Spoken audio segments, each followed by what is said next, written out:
Welcome to Beyond the Deck, a production of Warcom, in which we have CEOs walk us through their most updated presentations. With us today, needs no introduction, Bernard Tourillon. He's a Silicon Deck king and the CEO of HPQ Silicon, brand new deck. And we've done this a couple of times before. Everybody loves it. Bernard, welcome back, my friend. Thank you. Thank you very much. Yeah, and I'm pretty happy to be showing our new deck. Our last deck on our website was a bit old since August, but August of last year. But so many things that advanced that we needed to come up with a new deck, really to get people to focus on what are our main pillar, because there's so many things that are moving forward at HPQ. So I thought it'd be a good idea to do it, and I think this is a great venue for people to at least see a video, do the presentation at the AGM. We did the presentation. There was a video taken. It'll be made public. The problem, that was sort of a Franglish presentation, so it'll be half French, half English, because depending on the people that come into it. So You I didn't have thought, me. didn't have you, so hey, we didn't bring you. So we didn't want you there. Don't take it personally. Come on, this is a special time when we do these type of things, George. It's controlled within two screens. Yeah, no, so we'll have that video out. So those are going to be questions from the shareholders that were present.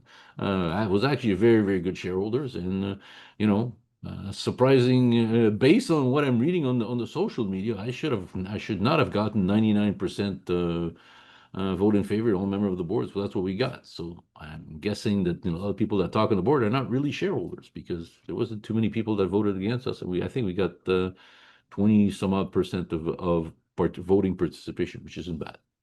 So anyway, just a little bit à côté about the Numbers AGM that talk, took my friend. place. Numbers talk. And where the AGM was done, we presented the situation. It's a great moment for me to share this, but I wanted also to have the opportunity to all the people that can't physically come, that can now have the opportunity to watch the presentation, get our feedback over the discussion, and see where we're going. So I think it's a good way to start the post AGM and to start Q3. So here we are. So that's the introduction: driving innovation through the advanced material and critical process development. Sounds like a mouthful, but I think as we move forward, it'll become clear for people. Okay, is this thing not moving? Okay, there we go. Typical cautionary statement. Nothing specific there. So this is really, like, in a nutshell, the three are three pillars, okay, that are the closest to commercialization. Okay, people have to get this, that we're starting Q3. Those are all pillars that will be in a type of flux commercialization by the end of the year. So this is why I'm just focusing on these technologies. There's more into HPQ, but this is really the three key ones. The one, Fume Silica, everybody knows about it. Everybody's been seeing our ongoing press release about the advancement of the pilot plant. There'll be more news coming soon on that. We'll keep updating shareholder of the progression, not in the same way. We're not going to tell you every time we turn the screw everything is going on, but we'll talk about the main points that are moving forward. So let's look at this. It's a specialized power additive with a large industrial market. We have an opportunity because traditional process have large multi-billion-dollar capex, large footprint, low EBITDA margin, 20%. Massive CO2 footprint. So the barriers to entry the fume silica market are so big that it's only a few limited companies that can do it. The FSR is really a new proprietary one-step process resulting in low capex and low opex.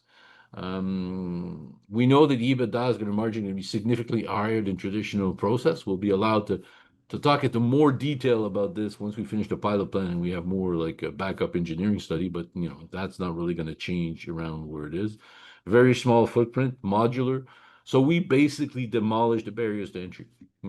Anybody that starts needing between 500 to 1,000 tons of fume silica per year, that wants to look at doing these things, it can become a very interesting client. So basically, our story doesn't change. And we're really looking at commercialization by the end of 2025. What does that mean? Well, there's going to be a strategic offtake agreement signed or other type of licensing agreement, because we have multiple approach. We have at least two groups interested in the material. that could do offtake agreement, that could do strategic agreement. We have another group that's also showing interest in strategic partnership for a specific geographical location. I have another group that's also looking at this. So, and everybody's sort of waiting for us to have the commercial samples, and that's on its way. So that's moving forward. This is why I'm very comfortable when we talk about commercial production end of 2025, because once we finish the testing, ramping up, we'll be able to start producing. Not that we're going to be selling a lot, but we'll have some to be able to get multiple contracts. So reminder, Fume Silica really end of 2025. Batteries, based on our last press release, okay, we're sort of like doing a two-pronged strategy at the same time. One of them is we're working on the silicone anode material. We're developing it. We're basically having our own material ready to go. And we're looking at having, eventually over the next year, a pilot capacity that can do 50 ton of that material running. But people have to realize that we only need about 2 grams per batteries, per 18650 batteries. So a 50 ton can do a lot of material for a lot of batteries. So that's sort of why at the same time we sort of decided to focus on starting to develop a sales revenue where we will have, manufacture by some big players that have spare capacities, our own batteries, and we'll start selling them in our specific market because there is interest, there's demand for it. Think about this. You have an e-bike, okay? Your battery lasts a certain amount of time. Well, probably people don't realize, but if you open your e-bike batteries, what you have is we'll have a series of 18650 cells into it or 21700 cells into it. So you could replace them with our batteries, and you'll have your bike will have basically 30% more performance. So I think that there's a niche market. There's a market for that to start doing it. We can start attacking it quickly. It will give us our feet into the battery space without having to spend a lot of capital. And our third big initiative that's really coming into it is the autonomous hydrogen Hold on, production. Bernard. And going back silicon battery materials, what I love is the very commercialization end of Q3 2025. I mean, like you Hmm. said, we just started Q3, so July, August, September. Yeah. So you're anticipating commercialization by sometime between tomorrow Hmm. and September 30th, basically. Yeah, We're right we're there. but by that we mean we expect to receive probably a first order of material. Good. So for some from specific group that we're in discussion with. So this is what looks very interesting. And the hydrogen one, well, that one's becoming much more interesting, Georgia. I think the guys at Novation have done a bit of math, and I actually think that we can do more than just heat your pool. We can definitely generate enough energy, I think, with a system to heat an entire house. It could basically Wow. replace. Yeah, I'll talk about it more with there, but I think if you remember at one point, Ballard, was it Ballard, the one that in fuel cell? Yeah, I think that's the one, the big in the fuel cell. Ballard Power. Yep. Yeah, Ballard Power. They had a big dream of having everybody having all their own fuel cell with hydrogen to operate their house. The problem that they had with that technology was they needed pressurized hydrogen. It was the delivery of the pressurized hydrogen. So once we have the prototype, I think we'll have something to start presenting. That market is massive, plus the military market. So this is one where we're going to have our first prototype by the end of the year, beginning of next year. So this is a big thing. So if you think about it, we're middle of the year, okay? A lot of the things we've done in the past 2 to 3 years are coming to fruition.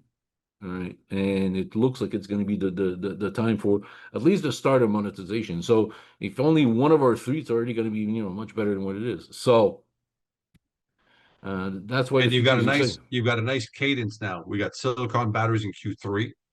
You Hmm. got fume silica by the end of 2025, so that's Q4-ish. And Hmm. then you got the autonomous H2 production for end of 2025 Q1. So essentially, you've got Q3, Q4, Q1. Hmm. And I know there's going to be some play there in terms of, Yeah. but it seems like you've got something going on every quarter, and I think shareholders are happy to see that.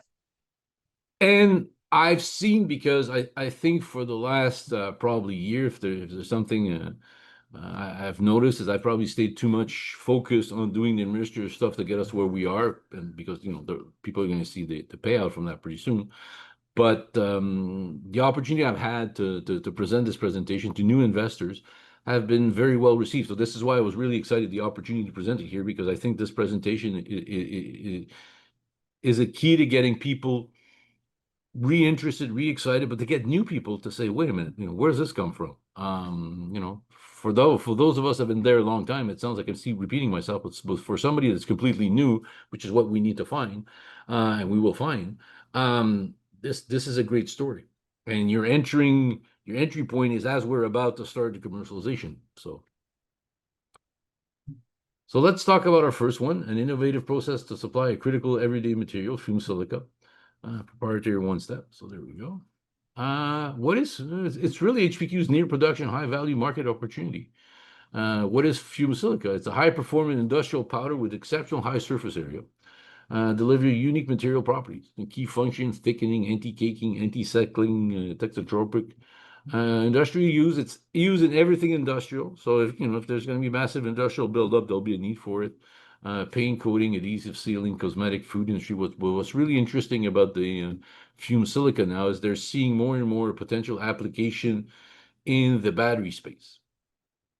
So, enhanced safety, electrolyte stabilization, dendrite suppression, those are all very important things. Dendrite is what causes the lithium fires on batteries. So, anything that's going to generate more demand for fume silica is great for our fume silica reactor, and I think that's going to start to come into the play. The other point is there's no viable substitute due to the unique performance profile of the material. If you need fume silica, you need fume silica. You can't really replace it with everything with another product. Just getting an idea of the market growth. Globally, we're going to be talking about a 3.4 billion in 2034. The key point, it grows by about 5.4%. US and Canada is about, sorry about that, is about 400 million in 2024, hopping to 500 million by 2034. May not sound to be that big, Yeah, so but it's not a high growth sector, but no. you're highly disrupting the sector. So it's Mm, not as if you need a high growth. It's already established. You've given all the industrial uses, so mm, that's not expanding in a big no. way. But you've gotten a chance to Well, disrupt the existing. You know, even today, it's a $2.1 billion. It's a $2 billion business today, and you got a yes, chance to significantly disrupt that. yes, but the market's in balance right now, okay? But it'll need something like 5 to 11,000 new tons of material per year as it grows at 5%, okay? When you have billion-dollar capex to build a plant, that you it you know the and at a low margin, you need really that demand to be very high to be able to come. We come in with a low cost system. We can come in with 1,000 ton per year reactor. So that's really the key point. And if you just look at Canada, okay, we have an incredible opportunity. There's no domestic production capacity. Okay, no Wow. domestic. Okay, so the material in Canada comes from 3 locations. Okay, United States, Europe, China. So it's going to be very easy to get government backing to say, support the local building, buy Canadian fume silica for all those type of products. So it's envisioning. We can see an idea where we can get a significant part of that 20 to 25,000 ton market a year. So it's an annual market of $200 million where we have a technology that fits in what Canada's looking for. So if you think about it, conventional production. And 200 million. Did you say 20 million or 200 million there 200 annual? million. Yeah, yeah. Yeah, sorry, I 200 thought you might million. have said 20 Yeah. million. I wanted to No, just no, make sure 200, we 200 clarify million a that. year. So if we take half of that, that's $100 million a year of potential revenues. That's pretty big. And that's just like the tip of the iceberg. That's just Canada right next to our, because we're building it here. So, And two and thirds, by what? the way, of two-thirds of the existing suppliers, U.S. and China, not Europe, Mhm, are potentially in tariff situations where it'll become even worse, which makes mhm, HPQ an even stronger domestic mhm. solution, in addition to what you've already got on the table, right? Exactly. Well, if you look at it this way, conventional process basically is a growth bottleneck. So you're going to be found in a situation where there's going to be demand for the material, difficulty to meet it because when you have low margin, 20%, and you slap into it a 10% tariff, even a 10% tariff, that hurts. So we're sort of like our technology is perfectly adapted to a tariff world. But even if there's no tariff world, the Canadian situation is sort of unique. A nice market, geographically located, where there's now a buy Canadian attitude. So we're no, Yep. that's the first low-hanging fruit that we can look at it. And the process technology can move into it. And this can be replicated in another market, but we're talking HPQ here or HPQ Silica Pulveris. So basically, just to remind people, traditional process, basically you start with quartz, okay? You then need to convert it to metallurgy grade silicone metal. One process requires one series of plant, 40,000 ton per year minimum, 200 to $300 million capex requirement. Then you got to take that material and convert it to silicone tetrachloride. But silicone tetrachloride is a waste byproduct of manufacturing polysilicon. Okay. So building a polysilicon plant for 10,000 ton per year is about $2 billion because it's a massive, dangerous, high, very complicated chemical plant. So you had those materials. And then at the end, that silicon tetrachloride, the waste, okay, has to be treated by a fume silica manufacturing plant. So that one is probably 150 to $200 million just to do that. And it takes the silicon tetrachloride with the hydrogen and oxygen, burns it, okay, and basically creates probably more hydrogen chlorine gas than it makes fume silica. And those are very interesting, very important points. This is why right now the key fume silica players are all big chemical companies because they know how to deal with that waste byproduct. But that also adds complexity when you're trying to build a new plant for these issues. So here we go. We come up with our solution. We've pioneered a low-cost, one-step, eco-efficient process to produce fume silica.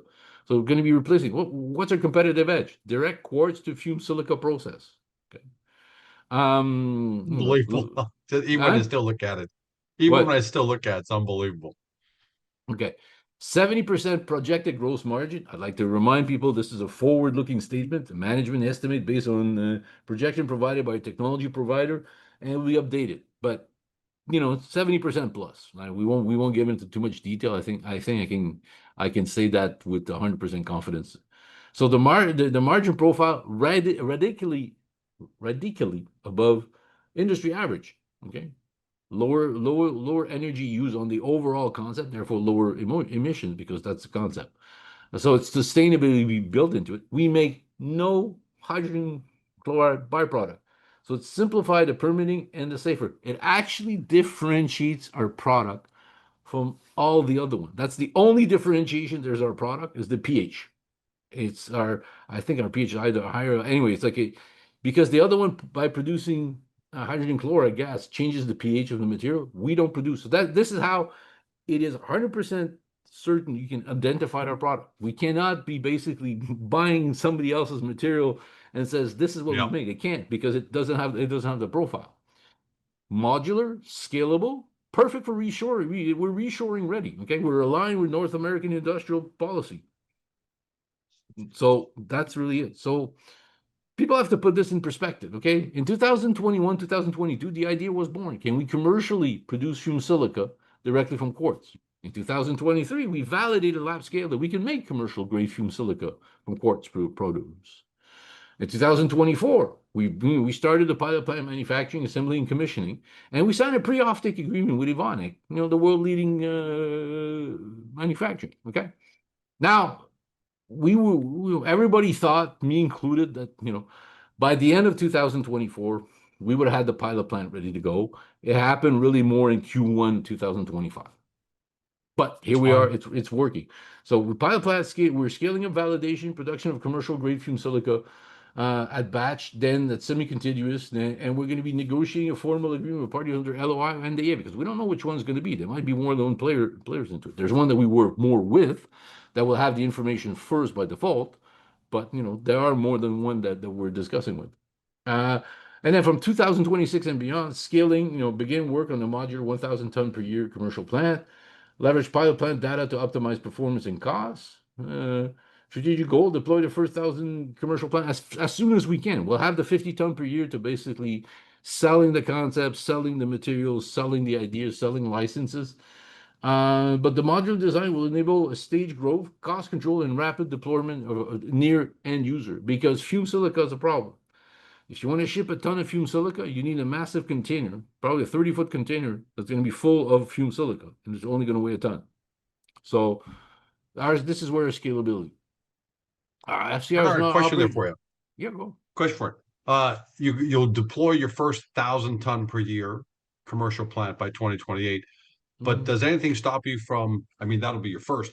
But does mhm, anything stop you if during the in the slide before, sorry, in the image before you say negotiation for formal offtake with parties under mhm, LOI and NDA, mhm. does anything stop you from deploying multiple 1,000 ton commercial fume No, silica plants? nothing. Like, for example, one in Canada, one in the US, one in Europe, one in Asia. Nothing stopping us because the idea is once we have the plan to build the first one, that it probably is going to be questioned how the financial structure is done for that. But once you have somebody that wants to buy your material, okay, going to a bank for loan-based financing is much easier because you already have somebody that's going to buy your material. So this is where we're going to have to do. So it's not going to be the same thing as, okay, let's build it and maybe somebody's going to come into it. We'll have orders, we'll have pre-orders for those. And you probably usually in those type of negotiation, you can even get the buyers to advance you the funds on the sales so to be able to start doing it. So Sure. We there, see that in the there's gold mining business all the yeah, time. yeah. Yes, but the key point in the gold mining business was I've seen cases where people, are so desperate to do those type of offtake agreement that they end up doing it at a cost that is, basically below what it's costing them to produce. This is not going to be our case. This is where we have a great advantage. So really, if we look at what are the key upcoming catalysts, well, the system was now operating under batch protocol, replicating lab scale. That's what we're trying. That's what we're doing. That's called the phase one testing. Won't get it more into detail. That may change very very soon, but until that's done. So our I like first that, Jewel. I like that tidbit. well, but our first goal is really producing material 150 to 200. Okay, so that's really where it is. Then sample distribution to third party under LOI and NDA. Right now, we're working more with the guy that does the LOI because there's sort of a willingness by both parties to work together to improve our process. So the faster we have information, the faster we know what we need to tinkle with. And then, once we've done this, once we once we make just the surface areas, then we just have then to work on getting the pilot plant operating commercially, and commercially in the sense making 50 ton per year material and getting those things going. So I think what was the longest trailing part of what we needed to do was done in Q1 and Q2. I think in Q3 we're now down to probably the last uh, adjustment we need to do, process optimization we need to do, and we know where and why. So I'll give more detail on that more probably very, very soon. So it's advancing forward. So if you took what's our commercialization strategy? We're basically looking at rapid fume silica scale-up timeline. That's what we're looking at. So 2025, FSR pilot plant testing and validation of technology, but by the end of the year, optimization, operation, and commercial production of fume silica with pilot plant. Eventually we'll get it operating and we'll make material there. And then we'll start the engineering study for building the 1,000 ton per year, and then we'll be moving toward building it. So then we get probably a better idea how much we can shrink it. Because in the design we've used it so there's a lot of off the shelf type of equipment that we can deploy. So the more there is that, the faster we can do it. But now we've sort of presented a conservative approach to this. But what's our commercial strategy? Well, first of all, capture the domestic market. Canada lacks of domestic fume silica production, as I said. So if we target 50% of the market of $200 million a year, we're targeting, with 10,000 ton, we're targeting $100 million a year market. Okay. Make the math. If we make 70% gross profit margin, plus than 70, you get an idea of what type of, potential revenue or those type of thing. And that's just for Canada. Okay. And we know, okay, that with everything that's been said right now about Canada's industrial pace, we'll get support we'll leverage Canadian innovation for government support. We're a Canadian company, Canadian innovation, Canadian changing. So it fits within the industrial decarbonization strategy, clean tech innovation funding, and critical material independent. So it fits all the criteria to be there. So as we get very close to getting Fume Silica pilot plant, making the first surface area we need is we're there. And nothing stops us, okay? At the same time, we're in parallel, look at capturing U.S. market share by offering a U.S. based silica production. Nothing's really stopping us, okay? Um, So basically, we're looking just 20% at the beginning because the U.S. market might be different because there's going to be different players into it, but there's a strategic advantage. We're onshoring production and we're reducing import dependency. The U.S. also imports fume silica from China and from Europe. So, and remember, even Well, if the it's a, current administration wants production in America, right? so They so so want companies like basically, HPQ or partners to set up there.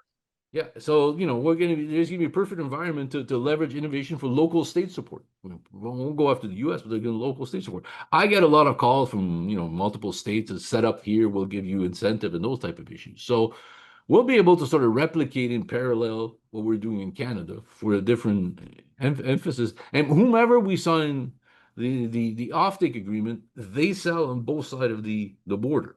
So they're probably going to even want some plants in the US and some plants in Canada. So I think that is a It looks that way. basically that's really what it is. So basically you have the offtake agreement to be able to get, loan type of financing. And our business plan basically puts us in a well position to go secure public funding to accelerate the deployment and scale. So in a nutshell, okay, Fume Silica is moving forward. It's on the right track. Nothing, we haven't published anything negative because nothing negative is happening. Okay. So that's a nice one. If we succeed in our execution of just getting 50% of the Canadian domestic market, over years, that's going to be $100 million a year generating those type of issues. Do you think that the big players are going to let us fully execute that without wanting to take a stake into it? I would say chances are somebody's going to want to come in and dance with us. But this is the plan. This is a Korean business strategy. We fit in very well with government supply. So we do have a rapid fume silica timeline. Okay. And if you think about it, we started 2022 with the idea, and we're here in 2025. We have the pilot plant doing it. So the rest of it's moving in the right direction. So very excited about fume silica. I think it's moving Unbelievable well. progress. Yeah. Unbelievable progress in that timeline, 3 to 4 years. Unbelievable. Yeah, yeah, and in the last year, okay, in the last year, at one point, people are gonna have to stop. People have to take a look at where we are right now, and where we are right now is we are making fume silica. We're validating the pilot scale, so we're ready to move. And last Okay, question, or sure, question go for there it. before we hop Yeah. on is everybody knows you've said in the past producing commercial grade fume silica is basically the next big milestone. And I know you can't give me dates because you got to put out a press release, but any doubts that you guys are going to get there because you've been going through multiple tests, sending to partners who have confirmed fume silica. And I think you've said in the past it may take 3 or 4 or 5 or 6 tests, but we're going to get there. Hmm. And how's that looking? If what can you tell us Um. without breaking any of your rules or releasing inside information? What can you tell us about your level of confidence Okay. that the commercial grade? My level of confidence based on information that I have that is not yet public is very, very high. And we'll have to leave it there, Nice. and we'll probably have to do another video on that point. But the key point is that it's advancing, it's moving forward. We feel very comfortable that it's gonna execute. Both us and Pyro are very confident about this. So the key Nice. point, Nice. the key point is there, and we feel confident based on the test results that we will be able to reach the ultimate target of 300 uh, square meters per gram. I'll leave it there. Okay.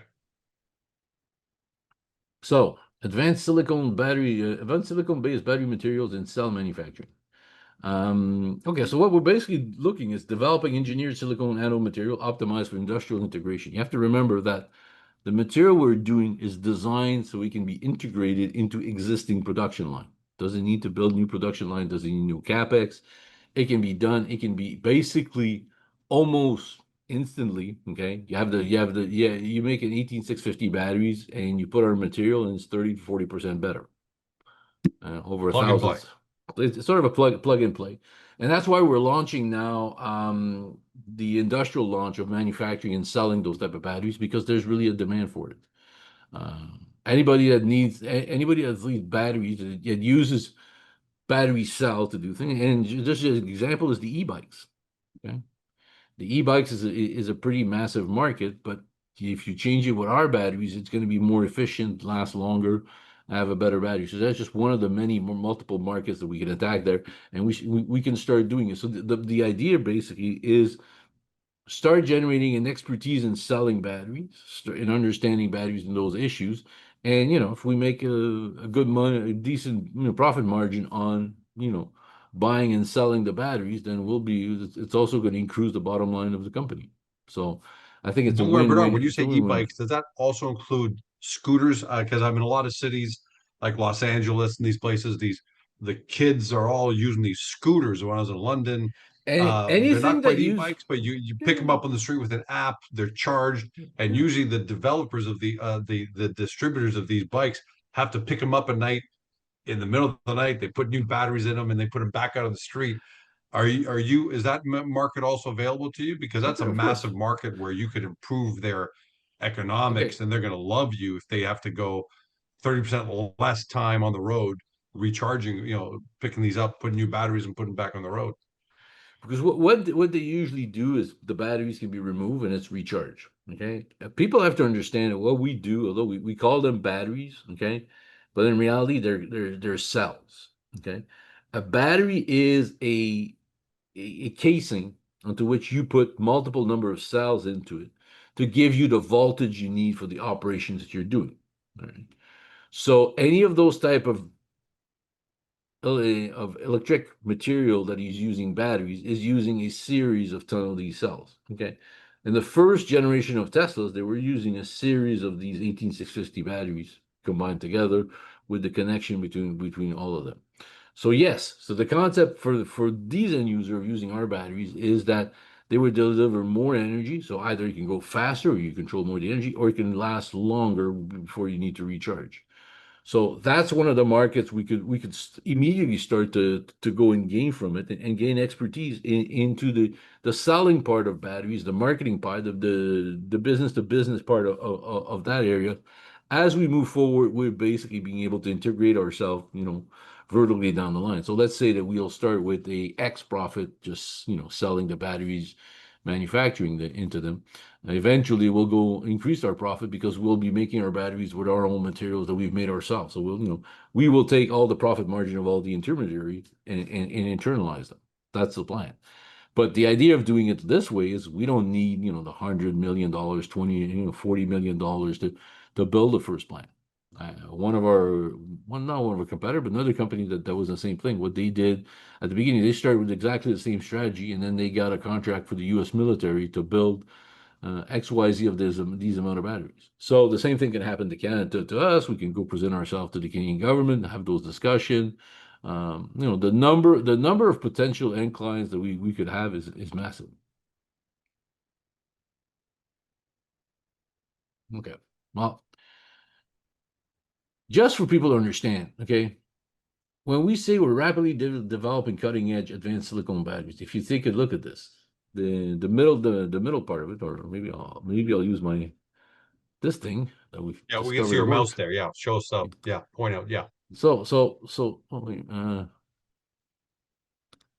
what's this? Okay, yeah. If you think about it, okay, clear off right. Okay, so let me restart again. This started in 1980. This is 18650 development battery trend. Okay, it started in 1990 with the first Sony batteries. There were 900. Okay, all the black part are all graphite batteries. So the graphite battery got all the way to 3000. And then you started with SiOX graphite type of batteries. And it gradually moved to around the year 2020, where we did a basically big leap where we jumped from 3,500 to over 4,000 to around 4,000. Okay. But look, here we come with our Gen 3. Okay, we just started arriving. We arrived in 2025, 2024. Okay, and we're already here at the top place. So that gives it a big difference. So the key point to understand is Novasium's understanding of what's been out there in the battery space. So our investment that we're doing in Novasium, so that we can get the North American exclusive license for this, is basically paying off. We've already reached we are at the top tier of those materials. So there's really demand. And this is a 1,000 cycle test. This is a very good graphite, but this is a very good graphite battery. Okay. And this is hard. This is 1,000 tests. We're still in the 3,100 mark. Okay.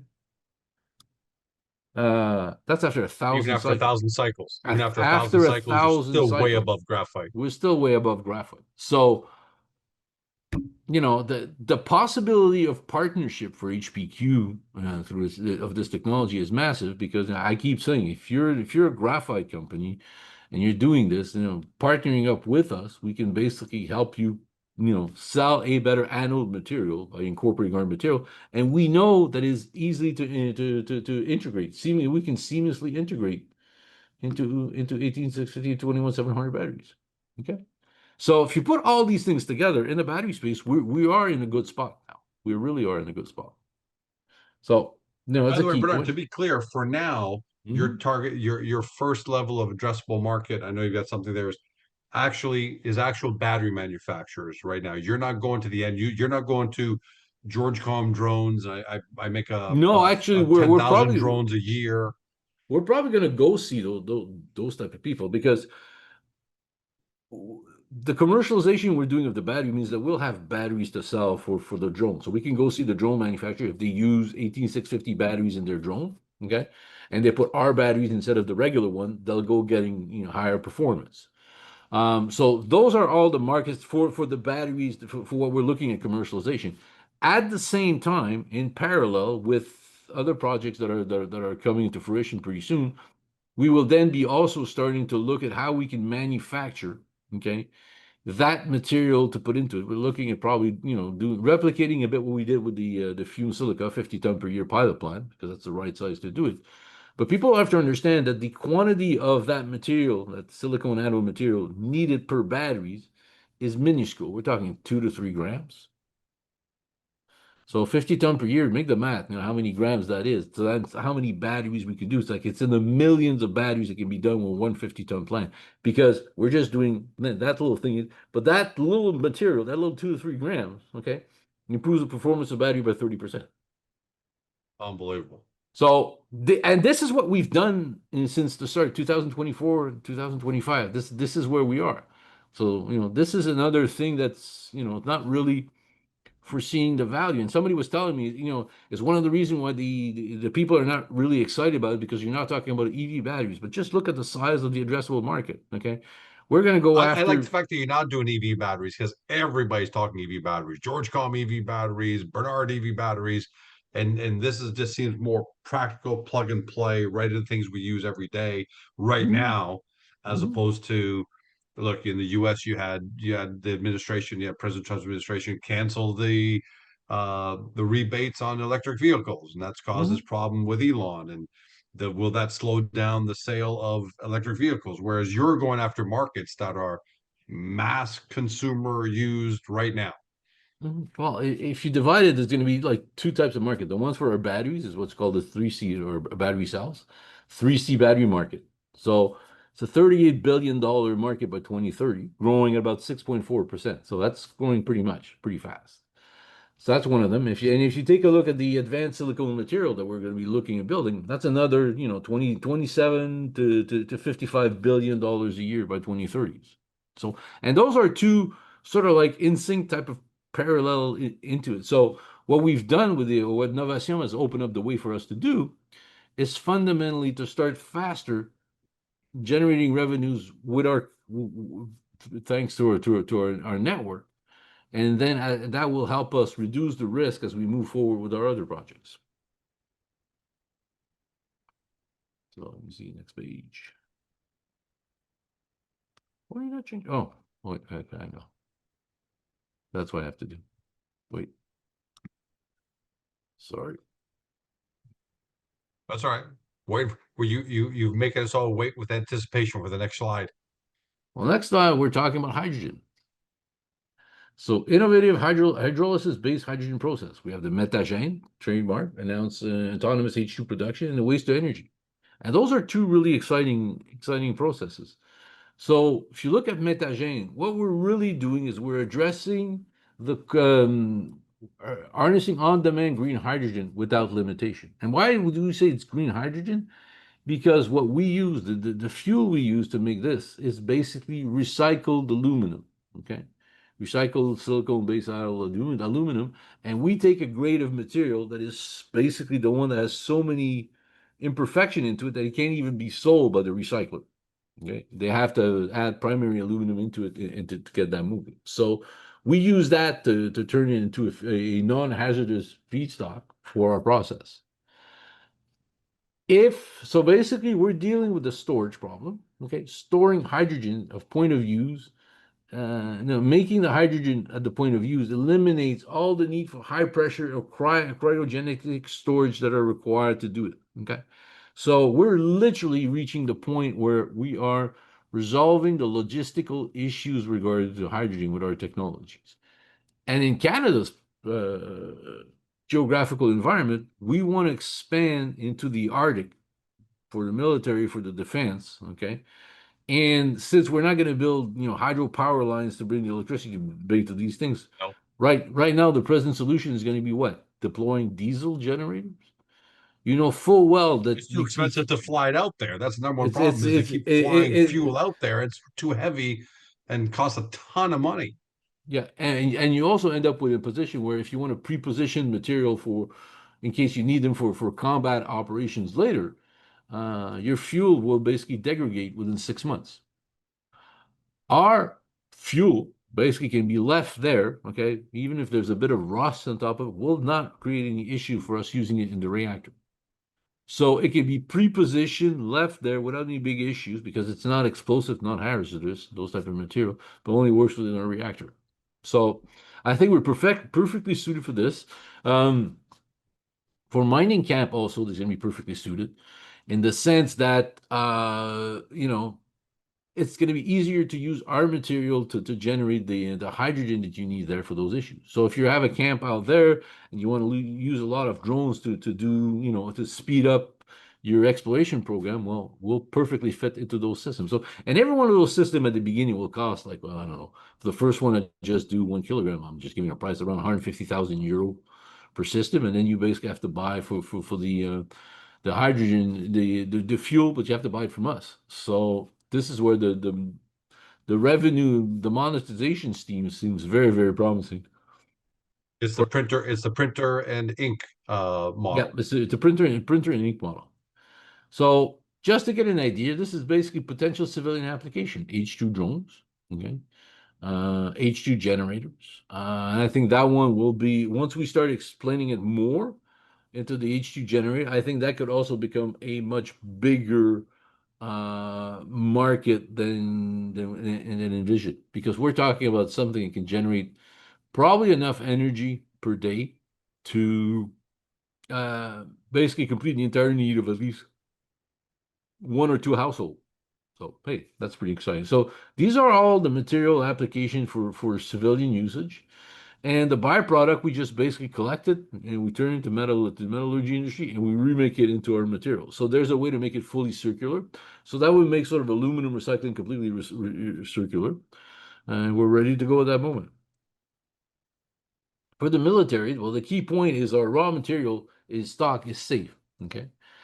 The problem with shipping fuel on the combat, and I've been hearing some studies about this, is they estimate that they lose something like a 10 to 25% of the fuel they're trying to ship to corruption, those type of issues, safety related issues over the period where they do this. With our technology, it's an aluminum stick. It's like basically like, there's nothing really you can do about it. You can't really use it for anything else. So it's gonna be perfectly working. So it works perfectly to be kept, on the camp ready to go. We do a recharging power station. And the beauty here is the body care, the byproduct, okay? It's gonna be what's needed to make basically some sandbags. So you basically have your own That's sandbag. that's unbelievable. That's You have, great. you have their own sandbag, and what you're going to be doing, drones and those type of issues. So the first models are really going to be designed for individuals. Like it's not going to be like a big something I probably assume can be carried on two on two big cam case, okay, being ready to assemble, get operational, get ready to go in the field, be designed for it to be field operational. But I think that's pretty exciting. Now, when you start thinking beyond what we can do about this, okay, so we basically have the first prototype that's going to demonstrate that we can do 1 kilogram of hydrogen a day. And we've actually came up, and I'll talk about it more, but we basically then suddenly realized that the the way we've designed a reactor is very easy. So the design is very flexible, okay?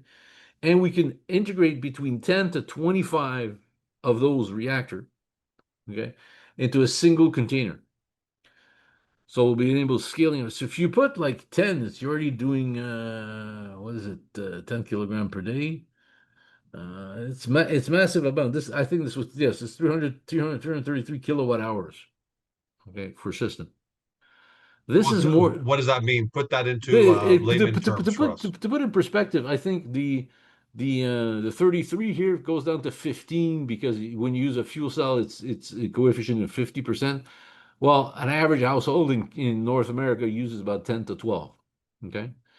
And so it could be enough to basically meet the demand of one North American house per day. So that's And why I what say cost? What cost ballpark? I I This think this help because us really put in perspective. yeah, well, this is where we're going to finish the cost. At the beginning, it's mostly for the military, but eventually it'll be more for locations where it's going to be very difficult to have. But it can also be a great emergency system, okay? Where cost is not that relevant, you just want to be able to be able to say it. If you're in an area where there's a high level of forest fire, you probably don't want to have too much diesel fuel lying Fuel. around. So it's there's a safety protocol, and our internal numbers tells us, okay, that the delivered cost, okay, will be cheaper. Now, by what, how much factoring we got to finish all those math into it because we're using recycled aluminum in those issue, and our material is safe to transport, so there's no extra cost to transport into it. We think we'll be cost competitive, but it's also going to be able to say, you have a completely green house, your system, you're generating your own greenhouse. I think there's a beautiful market case for this, but realizing that our first client at the beginning is going to be the military.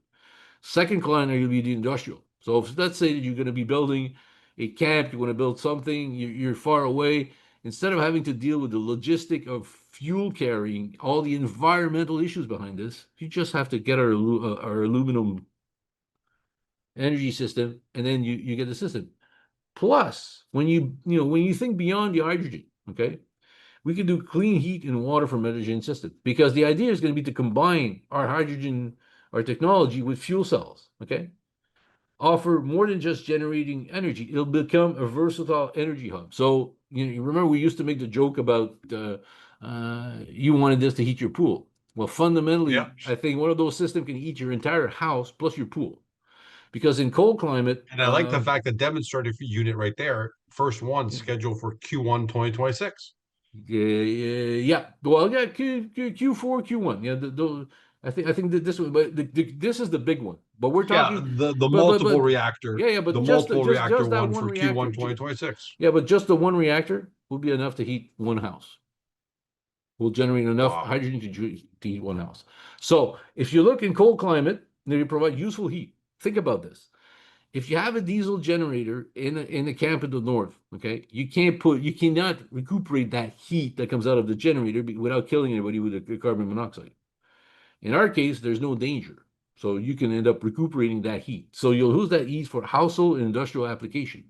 So your construction company building something where there's no infrastructure at the beginning, you can use our system, our container system, to generate the energy you need as to keep moving into it.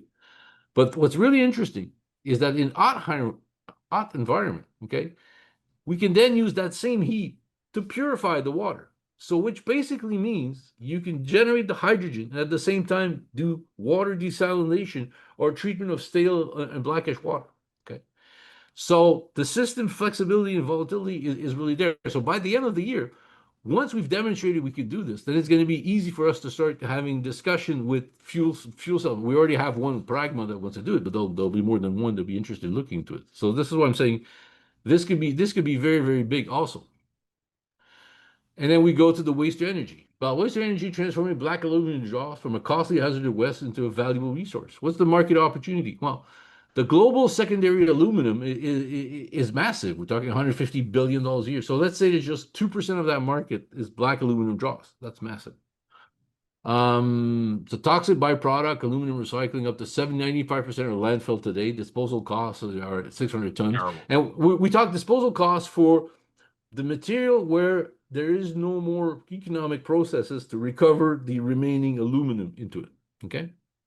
That's what we're talking about. So we're talking about a material that you cannot, there's some people who tell us, well, some people can sell black aluminum dross. Yes, because your process are not very efficient, so you leave a lot of aluminum into that black aluminum dross. But it reaches a point at 5%, 4% of aluminum into it where there's no way economically to recycle the aluminum. So it goes to waste. Now we're basically doing it with our breakthrough additive, which is another waste byproduct of the aluminum industry. And we basically double the hydrogen yield of traditional system. We produce green hydrogen in usable heat. We recover by the reaction, the waste that comes out of the system is a valuable byproduct. So we eliminate landfill associated. We lower the operating cost. So these are going to be systems, okay, that we're going to be tagging along and selling to any aluminum recycle because it'll be to its advantage to use our system because he's taking something, even if it's not paying for it, he's throwing away, and we're converting that to something that can reduce a little bit his energy costs. So instead of paying for disposal, recycler can now profit from processing back. Yep. So we're now in discussions with big aluminum groups in Europe about mounting a pilot scale R&D project that's very massive and significant. And for a company like HPQ/Novation, government grant R&D project are sort of like beginning revenue stream. That's beginning of revenue stream because it's not, we're not diluting ourselves to do this. So that's another very positive area. So just to recap, in the last year, what we've done, it's pretty mind-numbing. We've hit on multiple of our pillars. So basically, we've done the Green Fume Silica initiative. We're doing the engineered silicone battery material. We have the green hydrogen on demand. We have the waste energy. If you put all these things together in one company, there's a lot of good things going on. Well, if we had stopped the presentation just after Fume Silica, Mhm. that's a company maker on their own that most small cap companies would say, "Hey, that's great. Okay, Yeah, let us know how it goes." But and, each and, one and of those you've yeah, always said is a company maker. yeah, and this is the totality of all the projects that we're working on. Okay. Those are in green are the one where Pyrogenesis is the technology partner, and those are in blue is where Novation is the technology partner. Okay. Well, there's some of them that are 100% HPQ, like what we call a fume material technology. Basically, it's fume aluminum, fume titanium. It's another big market ready to move forward. That's 100% HPQ. Our battery materials is big, but if you remember at it, we'll be starting doing the cell. So these are the totality of all the processes we're working on, but it gets to be overwhelming when there's too many of them. The one we showed at the beginning are the ones that are closest to commercialization, ready to move and go forward. So I think so. So this is the senior management, the lead technical director for technology and those issues. What the key point is, this is the Novation team. Okay. People sometimes say there's no technical background in each because it's not true. We have them. They are basically our technical team. So that's about it. If you take a look at it, the biggest investor is still Investissement Québec with 8.4.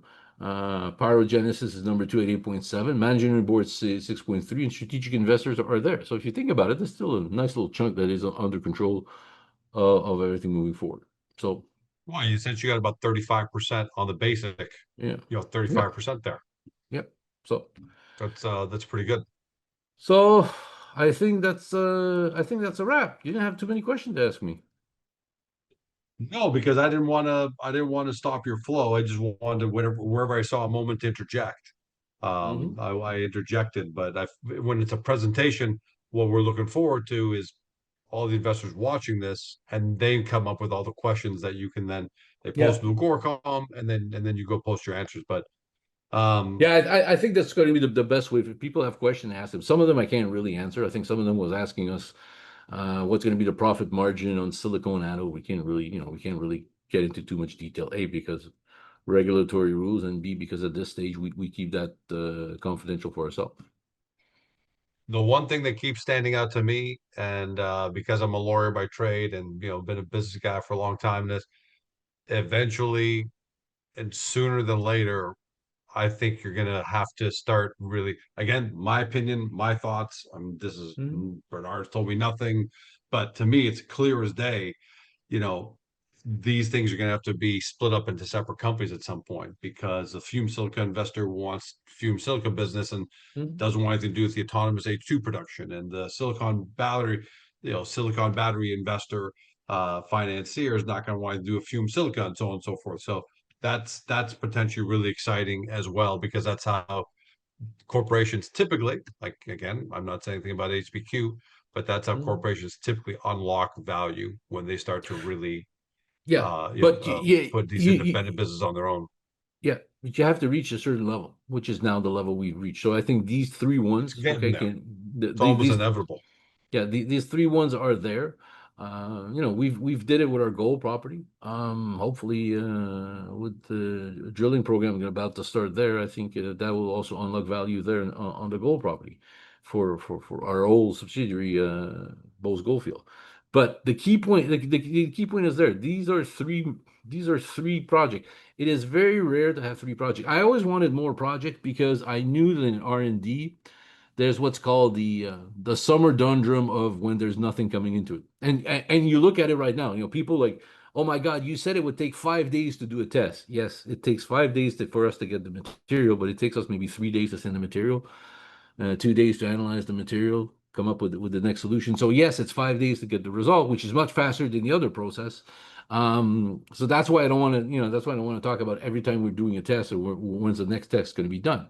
But as we Yeah, do it yeah. You don't want to do a test by test by test by speaking. test, by test, by test speed, because then that sort of become predictable, and people, some people will try to use that to their advantage and disadvantage of the company. But the key point is that we have three vertical pillars that can be, spun out, organized, and for shareholders to get their valuation into it. So, and any one of them, okay, um, can more than support the value of the company at its high, its historical high. So uh, I just have to go out and plug it and sell it more. And I like the fact that Fume Silica, which is the closest one, is a $2 billion market. I'm not talking about today. Uh, but then you get the other ones that are close behind, which are exponentially bigger markets at this. So Mhm. it's almost as we wait a little longer, we get to potentially attack bigger and bigger markets. Yep, true. Um, Great presentation, Bernard. I'm going to say, like I said, I'm going to save the questions because we have one thing that's impressive about the HPQ Silicon shareholder group, very intelligent, great questions. So instead of me, sitting here asking a bunch of questions, I want them to post them on Agoracom and let them come to you. But um, fantastic presentation, and it's nice to see. It's nice to see the pillars. It's nice, and I don't think a lot of people understand how hard you guys have all worked to get here on a very small team, on a very small budget.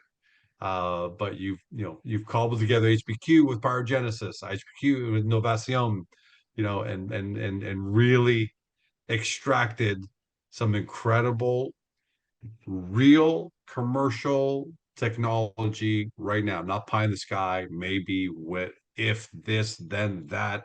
5 years from now, we might be able to sell more widgets. This is real. It's right now, and hats off to you, man.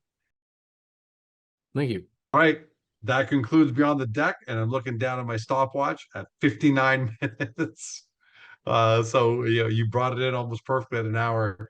Looking forward to everyone's questions posted, and I hope everyone had a great Canada Day as far as our Canadian investors go, and for our U.S. investors. I hope you guys all gonna have a great July 4th long weekend. But looking forward to your questions and your comments. Thanks for joining us, everyone. Have a great day. See you next time.